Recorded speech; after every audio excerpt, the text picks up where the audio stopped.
Have you ever had one of those brilliant business ideas that just never left your sofa? Well, today what we're going to do is map out a clear step-by-step guide based on the insights of entrepreneur Daniel Priestley. It's designed to get you from that initial idea to a full-on launch safely and, believe it or not, predictably. Does this couch look a little too familiar? It's where so many amazing business ideas are born. And sadly, it's often where they die. Daniel Priestley actually has a name for this. He calls it being a sofapreneur. You know, it's that feeling of creative paralysis where these great ideas just never make it out of the living room. But what if that fear you're feeling is based on a total myth? This whole idea that being an entrepreneur is some terrifying leap into the dark. It's just plain wrong. Priestley's core promise, and this is a big one, is that if you follow the right process, the whole journey becomes predictable. Yeah, even safe. And so that's what this is all about. We're giving you the map, a guide that's going to walk you through how to get from that spark of an idea to a real, living, breathing business, all built on Priestley's decades of experience. All right, so the very first and honestly the most critical step on this map, it's all about tackling that fear head on.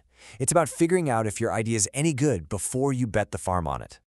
The core principle here is so simple, but wow, is it powerful. It's fail fast, fail cheap.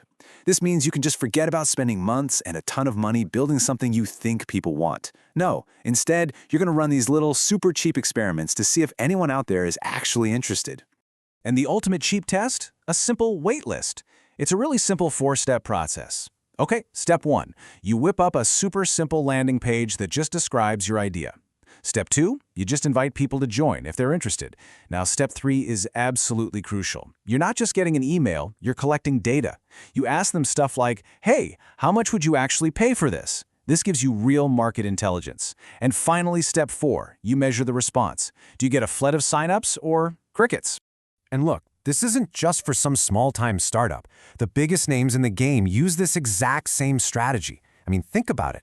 Elon Musk basically launched the Cybertruck with a waitlist. And Rolex, their brand went through the roof when they stopped selling watches and started selling the exclusive spot on the waiting list. The product became the list itself. So this is the fundamental shift in how you need to think about it.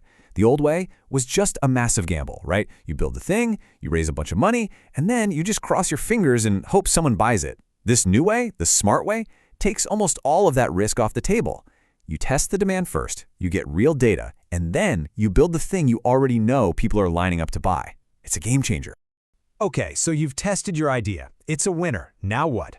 Well, the next big hurdle is getting other people on board. We're talking investors, partners, your very first customers. And to do that, you've got to have the right mindset and a killer pitch.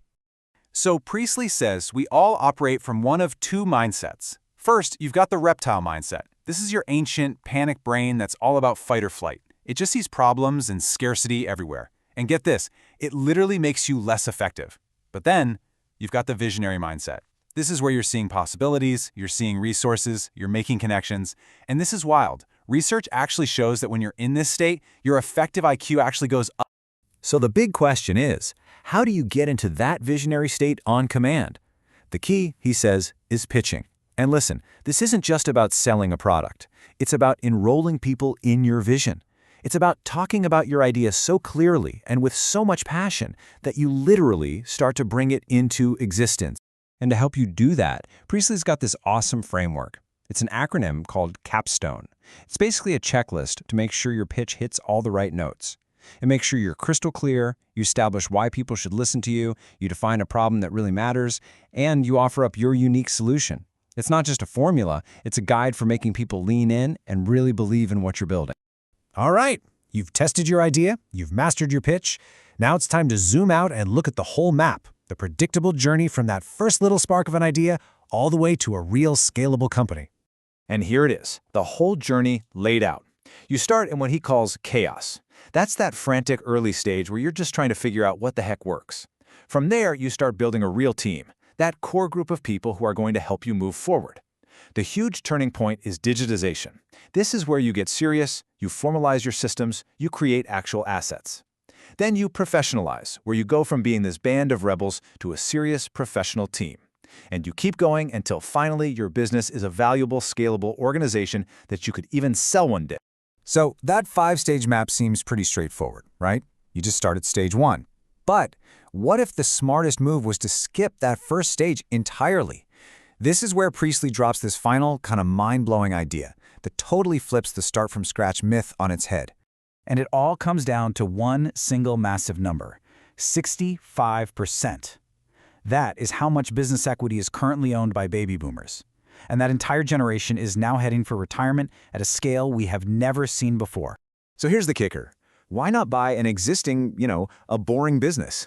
Think about it. The owners are super motivated to sell, and a lot of times you can structure a deal with zero money down. They'll finance it for you. You get to skip that whole chaos phase. You start day one with a team, with customers, with cash flow, and you have this massive opportunity to just come in and re-energize the whole thing with new digital tools. And so that leaves us with one last big question for you to think about. Instead of trying to dream up the next big, flashy, world-changing idea, what if you just looked around at the so-called boring businesses right there in your own community? The accounting firm, the local manufacturing plant, that logistics company down the road. What if your greatest opportunity isn't about creating something from nothing, but about transforming something that's already there, just waiting for a spark?